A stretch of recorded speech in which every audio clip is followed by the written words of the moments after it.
In a time of great darkness and oppression, a story emerged that would redefine strength.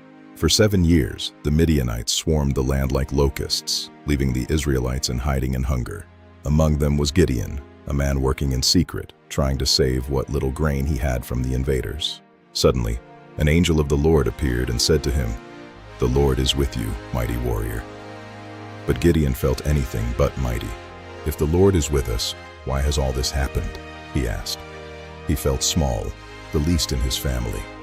Gideon asked for a sign. He placed a fleece of wool on the ground, asking for dew only on the fleece. In the morning, it was so, but still, his heart wavered. He asked for one more sign, the reverse. Again, God answered.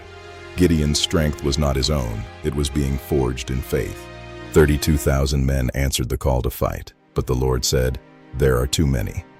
God knew they would boast of their own power. 22,000 left, 10,000 remained. Still too many. God led them to the water for a final test. Only those who lapped water while keeping watch were chosen. 300 men, against an army that covered the valley like sand on the seashore. God didn't give them swords, he gave them trumpets, empty jars, and torches, a plan that seemed foolish to human eyes. That night, Gideon overheard a soldier's dream, a loaf of barley bread crushing their camp. He knew victory was near. Gideon divided his men. They surrounded the camp in the dead of night, waiting for the signal. Silence hung heavy in the air. Gideon took his place, his heart steady at last. Then, the signal. Gideon blew his trumpet, and the 300 followed suit. Smash! The jars broke, and the hills erupted with light and the thunder of trumpets. They cried out, "A sword for the Lord and for Gideon!" The noise was deafening. In the darkness and panic, the Midianites turned their swords on one another, thinking they were surrounded by a massive host.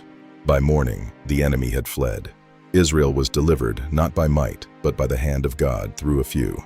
Gideon's story reminds us that when we feel at our smallest, we are positioned for God's greatest work. True strength is not found in numbers, but in the one who calls us.